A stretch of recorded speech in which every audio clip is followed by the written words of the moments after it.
크리스찬 칼럼.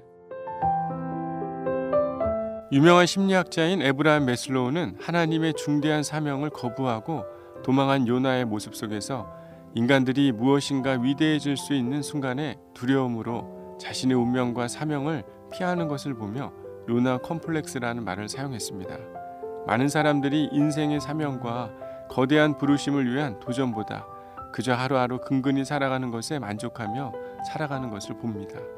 하나님이 선택한 모세, 기드온, 요나 모두 위대해질 수 있는 사명에 대한 두려움이 있었습니다.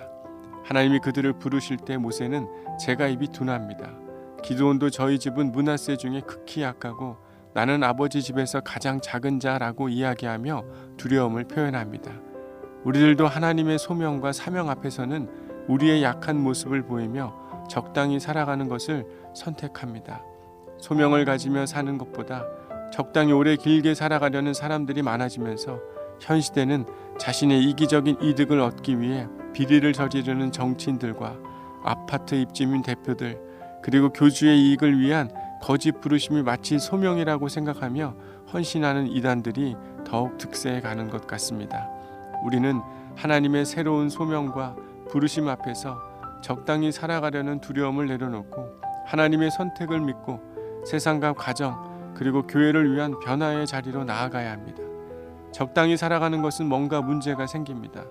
공사 현장에서 공사를 적당히 진행하면 나중에 끊임없이 하자보수를 해야 하고 공부도 적당히 하면 다시 지나온 부분들을 학습해야 하고 무엇보다 신앙생활도 적당히 하면 성장하지 못한 부분들을 다시 배워야 하는 노력들을 경험해야 합니다.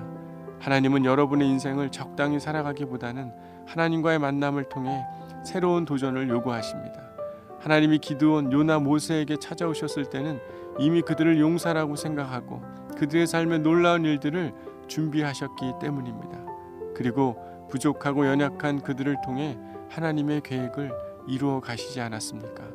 사랑하는 여러분, 사회적으로 가정 안에서 신앙적으로 대충 사려고 생각하는 생각이 있다면 하나님께서 우리를 향해 너희는 큰 용사다 라고 말씀하시며 내가 너를 통해 가정과 사회 그리고 교회에 이루어갈 놀라운 계획이 있다는 사실을 우리는 깨달아야 합니다.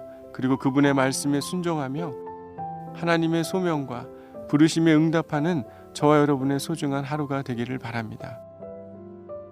지금까지 양문교회 장희 목사였습니다.